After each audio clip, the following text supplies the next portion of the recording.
అందరికీ శుభోదయం. నేటి అంశము రంజాన్ యొక్క విశిష్టత.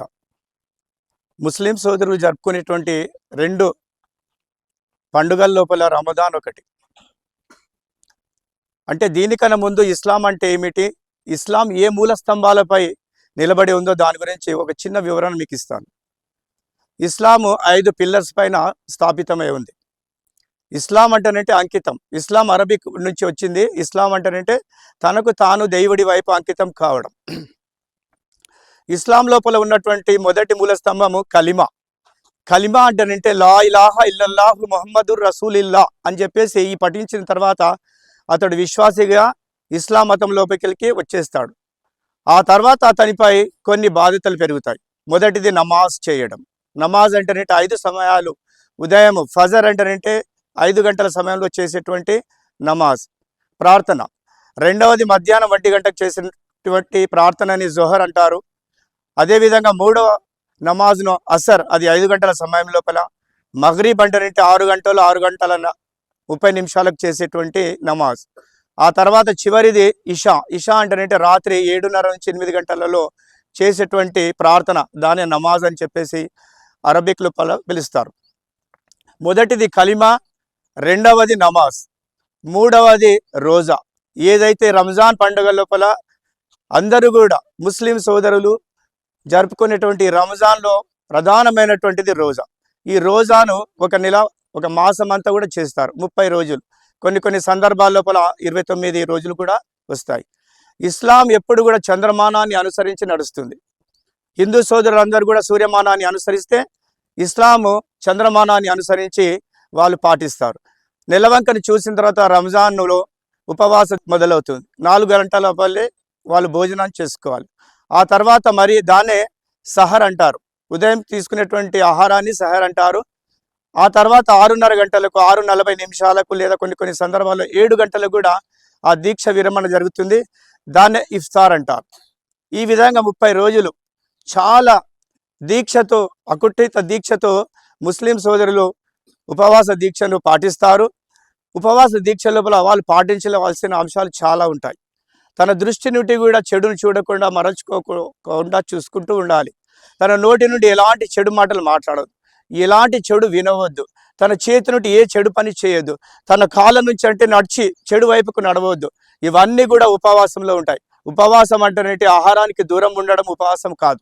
ఉపవాసం అంటేనంటే నిష్ఠతో చేసేటువంటి ప్రతి తన యొక్క రోజువారి జీవితం లోపల తాను చేసే ప్రతి పని కూడా ఇష్టంగా దేవుడి వైపు, దేవుణ్ణి సంతృప్తి పరిచే విధంగా ఉండాలి తప్ప ఏదో ఆహారాన్ని మానేసి అబద్ధం ఆడడము, లేకుంటే తప్పుడు పనులు చేయడము, ఇతరుల గురించి చెడుగా మాట్లాడడము, మోసం చేయడము, అసత్యం పలకడము, ఇవన్నీ చేసినతో అతడు దీక్ష చేసి ఉపవాసం చేసి ఎలాంటి లాభం లేదు. దేవుడు తన యొక్క హృదయం లోపల ఉన్నటువంటి భక్తిని చూస్తాడు తప్పిస్తే బయట కనిపించేటువంటి దానికి ఇంపార్టెన్స్ ఉండదు. ఆ తర్వాత ఈ 30 రోజులు అయిన తర్వాత మళ్ళీ వారికి నెలవంకను చూసిన తర్వాత దీక్ష విరమణ జరుగుతుంది. ఆ తర్వాత నెక్స్ట్ రోజు షవ్వాల్ మొదటి రోజు రంజాన్ పండుగను చాలా ఆనందోత్సవాలతో ఈద్గాకు వెళ్ళి జరుపుకుంటాం. ఇక తర్వాత నాలుగవ అంశం ఏముంది? పిల్లర్స్ లోపల ఫస్ట్ ఏం చెప్పిన కలిమా, రెండవది నమాజ్, మూడవది రోజా, నాలుగవది జకాత్. ఈ జకాత్ కూడా ఈ రోజాకు సంబంధించి ఉంది. ఎవరైతే ముస్లిం తన వద్ద తాను ఉపయోగించుకున్న తర్వాత తన సొంత ఖర్చులకు మిగిలినటువంటి డబ్బులు ఏవైతే సేవింగ్స్ ఉంటాయో దానిపైన 2.5% తీసి ఇవ్వాలి.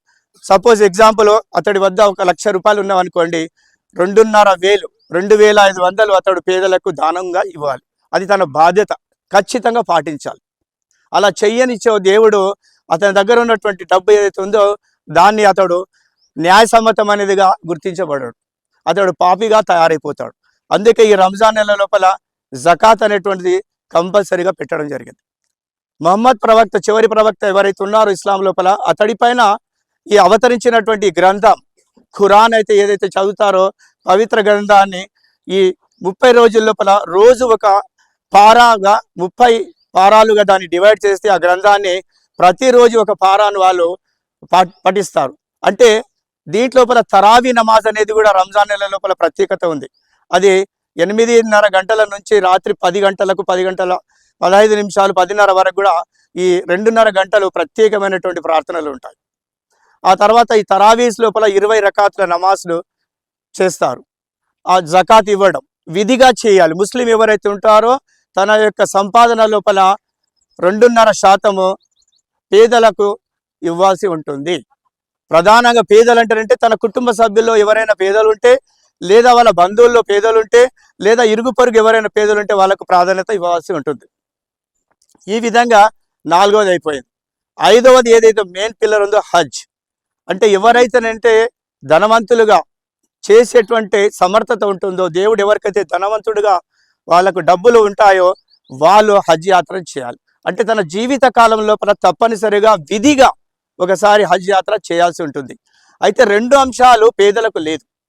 ఏదేది జకాత్ ఇవ్వడం కానివ్వండి, హజ్ యాత్ర అనేటువంటిది కంపల్షన్ లేదు. ఎవరైతేనంటే అతడు సమర్థుడు, తన దగ్గర డబ్బులు ఉంటాయో, ఖర్చు పెట్టేటువంటి స్తోమత కలిగి ఉంటుందో అలాంటి వారికే జకాత్ ఇవ్వడం జరుగుతుంది. అదేవిధంగా హజ్ యాత్ర చేయడం జరుగుతుంది. ఈ 5 పిల్లర్ లోపలనే నిర్మితమైనటువంటి ఇస్లాం మతం ఉంటుంది. ఇస్లాం అంటేనంటే దాని లోపల అరబిక్ అర్థం ఏంటంటేనంటే తనకు తాను సమర్పించుకోవడం. ఎవరైతే తనకు తాను సమర్పించుకుంటారో అతడే ముస్లిం. పేరు పెట్టుకున్నంత మాత్రాన ముస్లిం కాడు, కలిమ చదివినంత కాడు.